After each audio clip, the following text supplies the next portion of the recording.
Okay, I think this is recording, but this is the first time I'm doing this, so bear with me. Hi everyone, I'm sorry I'm not there, but here is a little bit of what I wanted to tell you. You are working on the numbers 30 and higher, as you can see. There are some numbers that have red asterisks, and there's a reason for that. I'm going to go over that very quickly. Notice that 60 is has no I because the seis of the 6. The same thing happens for 70, which is interesting. So there's a pattern right there. 90, instead of nueve, the UE turns into an O. And then remember that the number 100 is only 100 when it's 100. The moment you move to 101, 100 something else, you can't say 100, you have to say ciento, okay? The other ones that are that have asterisks is the number 700. Once again, the I is missing. Notice the 600 already has the I back again, so keep that in mind.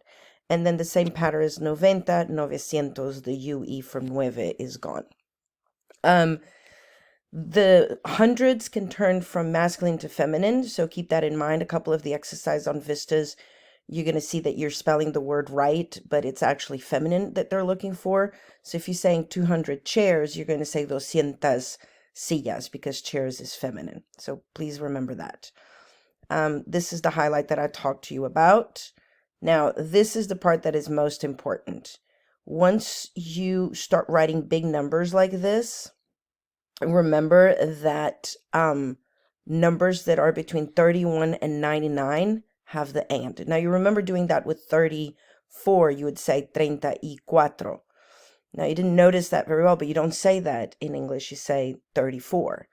But it's 30 and 4 in Spanish. So anytime you have a number between 31 and 99, you're going to have to put the and. So keep that in mind, okay? The rest is pretty self-explanatory. When you do numbers, make sure if it's 3 at a time, you read either 111, so 972, or you'd read 972. If you have 4 numbers, you read 2 at a time, so 42, 35, 70, 18. So you have the examples here in Spanish. If you have any questions, shoot me an email. If you're doing something and it's not working out, make sure that you send me an email so that I can explain it to you so you don't have to wait until nighttime, because I'll be checking my emails throughout the day. And be careful, read the instructions carefully, because some of the exercise on Vistas are very time consuming.